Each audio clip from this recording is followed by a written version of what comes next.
Du coup, j'avais déjà fait un question-réponse pour répondre à quelques questions une fois le tournage de la villa fini. Franchement, les gars, je vais vous dire un truc parce qu'il y a des trucs que je vois, que j'entends. On dirait que les gens n'ont que ça à retenir de moi. Moi, j'ai envie de dire à quel moment cette personne s'est excusée, que ce soit devant la France entière ou que ce soit en privé, hors caméra. Je n'ai jamais entendu un désolé ou même ne serait-ce que j'ai vu un remords dans ses yeux. Déjà de un. De deux, t'as pas eu besoin de moi pour que je raconte ta vie au blogueur, ma belle. Tu l'as raconté déjà très bien toi-même. D'accord? Et quand tu dis que c'est moi qui ai raconté ta vie, non, non, non, moi j'ai pas raconté ta vie. Moi, carrément, j'ai rigolé d'une vidéo que Anis avait fait et d'un son où t'as affiché pourquoi j'ai pas le droit. Mais toi, par contre, dans la vie à neuf, quand tu rigolais de mon malheur et que t'étais là, t'étais en train de faire la belle et que tu m'as menti.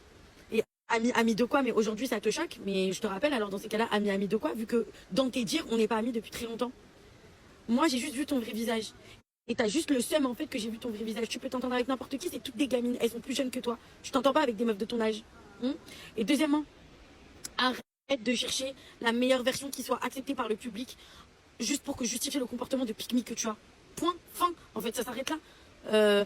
Mais tu sais quoi, je voulais même pas parler. Bah, aujourd'hui, je vais te donner l'occasion de parler, tiens. Parce que quand je vois des stories, des grandes stories en mode oui, je vais pas parler, sinon je vais regretter. Carrément, tu parles de prière de l'opprimé, mais ça va pas, de faire rentrer la religion dans ça. Mais on est où là? Ça veut dire quoi tout ça? Je sais pas si à un moment donné, vous vous rendez compte qu'il y a des gens qui tiennent des discours assez problématiques.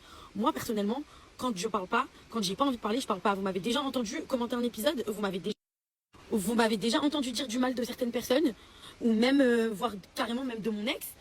J'aurais pu, et croyez-moi que ce qui s'est passé dans ma vie de tous les jours, à l'extérieur, les 1 an et demi que j'ai passé, j'aurais pu tous les jours faire la misère à toutes ces personnes. Je l'ai pas fait, pourquoi?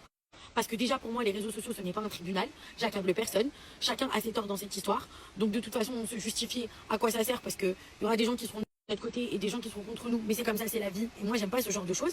Deuxièmement, j'affiche pas mes problèmes sur place publique, et troisièmement, je suis pas comme ça. Quoi, ça y est, c'est bon, c'est passé, j'ai réglé mes trucs en interne, je vais pas venir et parler sur les réseaux, en fait, j'ai pas que ça à faire, j'ai 30 ans, je suis une fille mature, si c'est pour faire du buzz, pour que les gens me calculent un petit peu, franchement, la vérité, la culture du vide, ça m'intéresse pas, je préfère ne rien dire. Mais là, pour le coup, je vous jure que je suis remontée parce qu'en fait, t'as que ça à dire. Oui, elle a raconté ma vie au blogueur. Non, non, j'ai pas raconté ta vie au blogueur, et c'est même pas pour me justifier. C'est juste parce que t'as pas eu besoin de moi pour que le blogueur en question connaisse toute ta vie.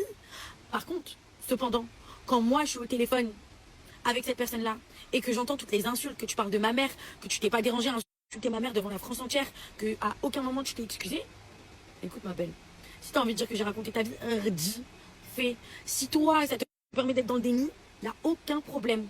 Je suis ok avec ça, vraiment. Mais il faut arrêter. Faut arrêter le cinéma, faut arrêter de faire du gars sur les réseaux. Moi, franchement, la vérité, ça me saoule. Bref, en tout cas, j'ai rien d'autre à dire. Vraiment pas.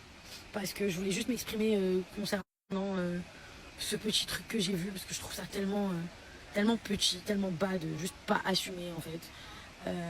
Et même carrément même à l'extérieur, que ce soit avant l'aventure ou après l'aventure, tu as été une vraie enflure avec moi et tu ne t'es jamais excusé. Tu as douté de moi sur plusieurs choses qui ont été très très graves dans ma vie. Le pourquoi du comment, j'ai eu un gros changement hormonal. Carrément toi-même tu me disais c'est faux, t'es une menteuse, alors que j'ai vécu le pire et que Dieu sait ce que je sais et que je ne t'ai jamais, que je n'ai jamais remis ta parole en question. Mais en fait maintenant avec du recul je comprends. Peut-être que finalement tu pensais dans ta tête que tu pétais le score avec ton mec, ton ex ou je ne sais pas, parce que vas-y, je vais même pas parler, ça me regarde pas alors que je connais des trucs.